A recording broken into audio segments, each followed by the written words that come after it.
120 secondes, l'invité de Vincent Veillon.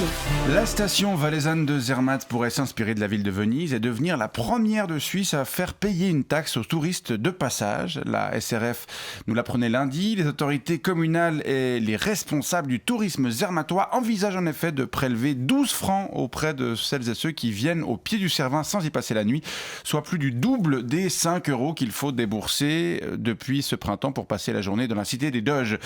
Les fonds récoltés seraient affectés à un fonds spécial pour le développement durable de la station et on va en parler avec vous ce matin. Skip Panatier, bonjour. Oui, bonjour. Vous êtes guide à Zermatt et vous faites partie de ceux qui soutiennent l'introduction de cette taxe. Absolument. Alors, est-ce que, comme à Venise, ce serait une manière de lutter contre le surtourisme ? Absolument pas. Nous autres, en haut à Zermatt, on ne souffre pas du tout du surtourisme. C'est vrai, pourtant j'y suis passé cet été, un jour du mois d'août, il faisait grand beau et c'était compliqué de se déplacer sur la Bahnhofstrasse. Peut-être, mais on n'en souffre pas. Au contraire, nous autres, en été, quand la station est envahie de jaune, on a le sourire, mais jusqu'aux oreilles. Je m'excuse. Envahi de quoi ? De jaune.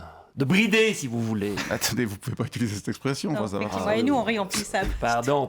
Envahi de ressortissantes et de ressortissants du continent asiatique. J'ai oublié qu'on pouvait plus rien dire. Si jamais ils écoutent pas votre petite émission. Non, d'accord. Et puis, en tout cas, en haut à Zermatt, je peux vous dire qu'on prend pas de gants et qu'on appelle un chat un chat. Surtout que cette équipe, ils viennent essentiellement de chez nous l'été. Donc, raison de plus pour pas prendre de gants. Ah, parce que c'est l'été. D'accord.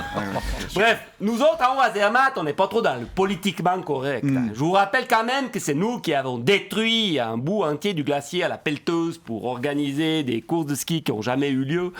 Que c'est nous qui n'hésitons pas à demander 240 balles pour faire un aller-retour jusqu'à Tchervignat en télécabine de luxe. Et que c'est nous aussi qui proposons sans doute le plus gros volume de vols touristiques en hélico du pays. Ouais. Et que c'est donc nous qui allons prochainement faire cracher les pauvres au bassineux. Les pauvres. Donc c'est eux qui sont visés par cette taxe, les pauvres. Ben ouais, quand t'as pas les moyens de lâcher 300 ou 400 balles pour une petite nuit à l'hôtel, c'est que t'es pauvre ou avare. Et puis nous, ils nous agacent, cette bande de crevards, là, avec leur pique-nique acheté en pleine et puis leur berlingot de thé froid de la Migros qui têtent sur des bancs où ils s'asseyent gratuitement. Ouais.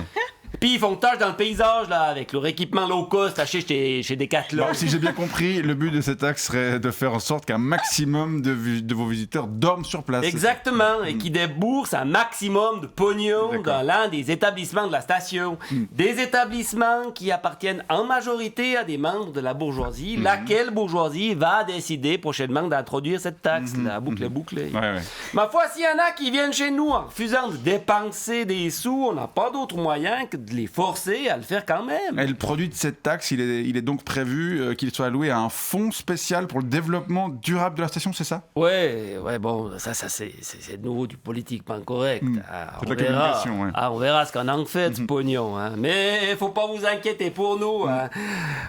Zermatt, on sait comment faire rentrer l'argent, mais on sait aussi comment le claquer. Très bien, affaire à suivre. Donc, en tout cas, on vous remercie d'être venu présenter les enjeux qui entourent la potentielle introduction de cette nouvelle taxe. Skip Panatier, on vous souhaite une bonne journée. Merci, j'arrive. C'est mon pilote d'hélico qui s'impatiente. Oui, allez-y.